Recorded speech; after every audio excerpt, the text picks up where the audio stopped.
हर हर महादेव, जय महाकाल। आइए सुनते हैं महाशिवरात्रि व्रत कथा।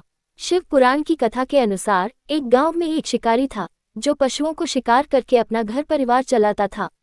वह गांव के ही एक साहूकार का कर्जदार था। वह काफी प्रयासों के बाद भी कर्ज से मुक्त नहीं हो पा रहा था। एक दिन क्रोधित होकर साहूकार ने उसे शिवमठ में बंदी बना लिया। उस दिन शिवरात्रि थी। शिकारी उस दिन शिवरात्रि की कथा को सुना।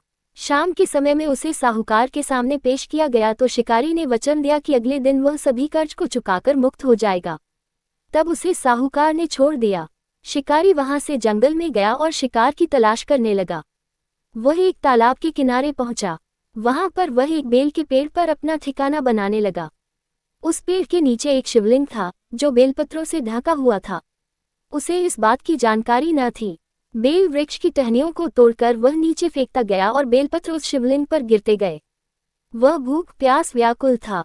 अनजाने में उससे शिव पूजा हो गई। दोपहर तक वह भूखा ही रहा। रात में एक गर्भवती हिरण तालाब में पानी पीने आई। तभी शिकारी उसे मारने के लिए धनुष बाण तैयार कर लिया। उस हिरण ने कहा कि वह बच्चे को जन्म देने वाली है, तुम एक साथ दो हत्या न करो। बच्चे को जन्म देकर तुम्हारे पास आ जाऊंगी, तब तुम शिकार कर लेना।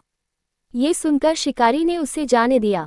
कुछ देर बाद एक और हिरण आई तो शिकारी उसका शिकार करने को तैयार हो गया।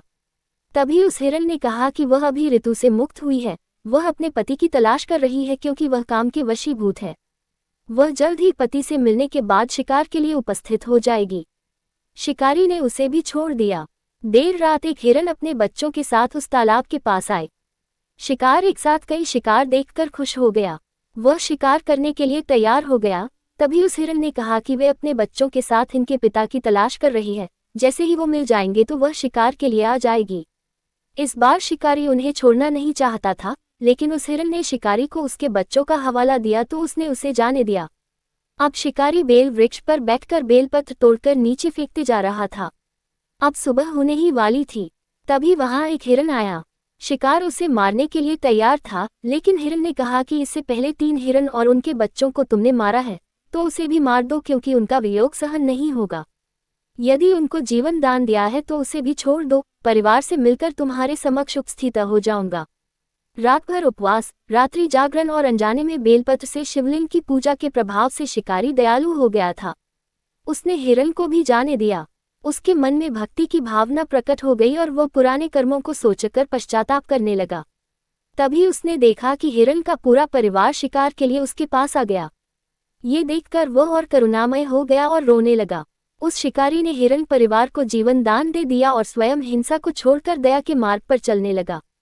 शिव कृपा से वह शिकारी तथा हिरण का परिवार मोक्ष को प्राप्त हुआ। भोलेनाथ अपने सभी भक्तों पर दया करते हैं। हर हर महादेव।